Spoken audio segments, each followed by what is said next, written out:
And I just thought about it during break about the Warriors. They're not going to make it. No. Draymond got a contract extension, and Curry's got one through 25, 26, and Clay could get one. You know what? If you ask me, and this changes, okay, but if you ask me right now, Steiny, you think Clay and Kerr are going to get contract extensions? Ask me. You think Steiny before the season? Kerr and Clay are going to get contract extensions before the season? I don't now. And the reason I'm starting to think like that, Goo, is because by not signing them to extensions, they leave themselves a greater amount of flexibility next offseason, if things go either great or sideways or somewhere in the middle. So insurance. Exactly. So I think, let's say the Warriors make it to the Western Conference Finals and lose. At that point, you can say, well, Clay was better than last year, or better than this previous year. Okay, we're going to pay him $3 for 110, $35 million a year. Okay, well, then that's how you're going forward, and you got the big three. But if it doesn't go great, then at that point, you can decide what to do with Clay and Kerr. Because at that point, you might, if things don't, I'm not saying this is good, but I guess, am I in the minority here where when I look at my teams, I think what's the best case scenario, what's the worst? Am I, seriously, am I the only one who does that? Or No, everybody does it. I just feel like yours is, your bad is outweighing the good. Okay, but what's the difference between the way I talk about the Warriors and the way you've been talking about the Cowboys? There's no difference. Okay. Bottom line is the Warriors shocked everybody and won a championship and then got to the conference semifinals with hella stuff to get past, agendas or whatever you want to quantify it. They still got to the conference semis. Dallas, they have no leadership. So that and no coaches. So I think it's totally different. But I get the gist of what you're saying. But let's just, for the sake of argument, say that I can be a Warrior fan like you're a Cowboy fan, or I feel as strongly about the Warriors not winning it all as you do about the Cowboys not winning it all. Well, you're 2 years removed from it. 2022, Steiny, that's a part of it. That's how not low can you really be? See, okay, if I'm you know what I mean? It's been 30 years. Right. How low can a Warrior fan really be if the last title was 2022? Okay, well, I consider myself a realistic fan. Okay. If I were a fan, I'd be realistic.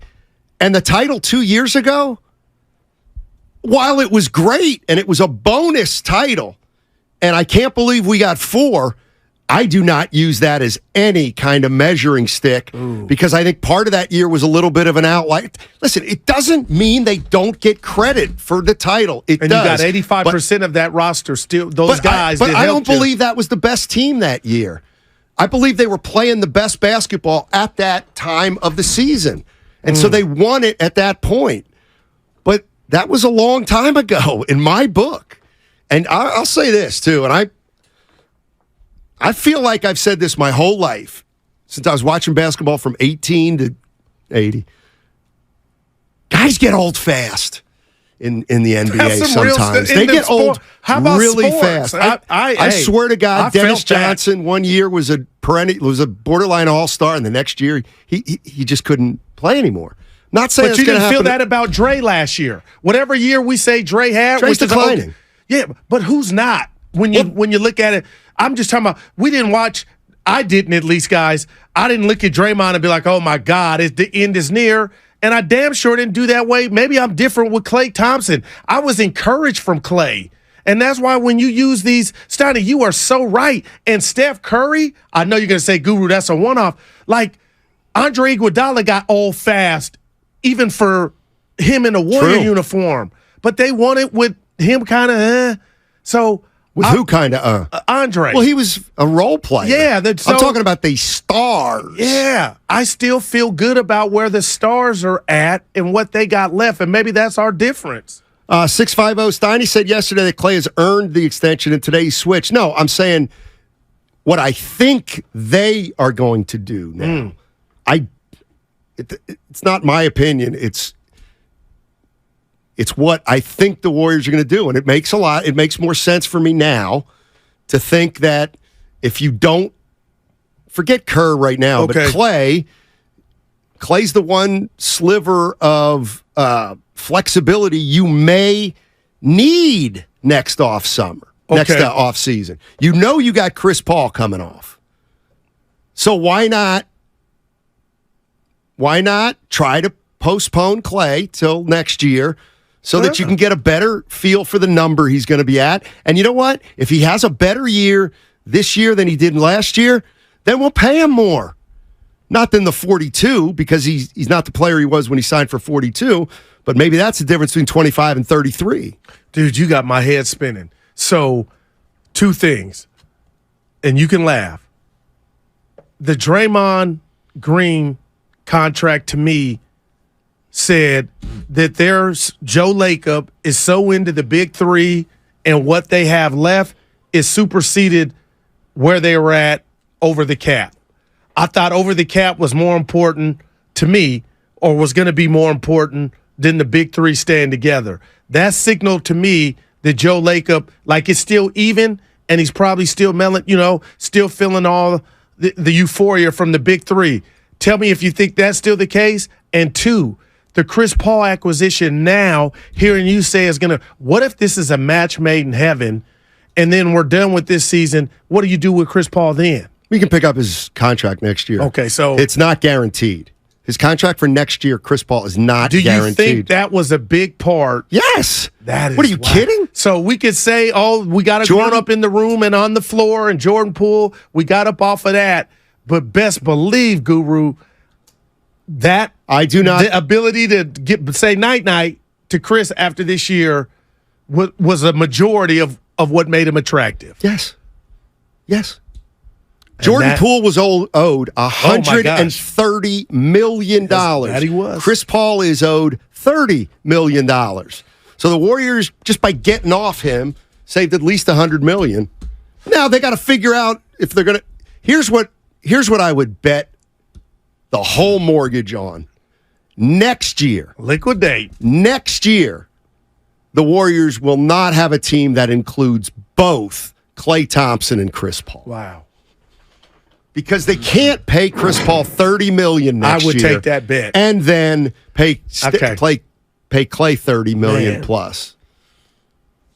Yeah. And the other thing is, I look at the signing of Draymond Green as a complete and total business decision, and it's one where Joe Lacob. Here's the reason it worked, because here's the way I think.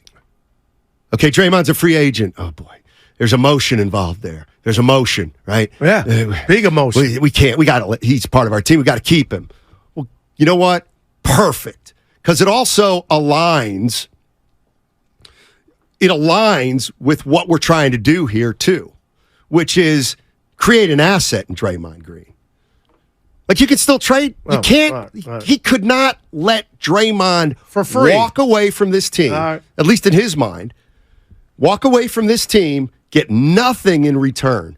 But the one thing I don't think, Goo, and tell me what you think, I did not take the Draymond Green signing or extension as he will now retire a Warrior. Oh, see, I totally did. Did you really? I totally did. I do. Because if you take that risk, you still got to get – if that were in the back of your mind, I can move him if it went all bad – well, you don't control that situation. You still would need somebody to dance with. My thing is, that signaled to me that they're going to tap and go down when the water gets on the boat, the way that I felt like those guys earned it.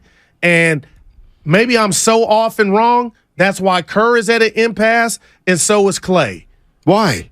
Because I thought Klay was right after Dre. That was just a signal of, okay, you're gonna come down off of 42. I think we had your back even when you couldn't play. I thought that would be easy, and I thought it would be something that they would not want to even be part of a formula of if Klay got off to a personal struggle, that could even be on his mindset, as opposed to Dre's going to be playing the most freest basketball, knowing I'm good over here. Why wouldn't you do that for Klay?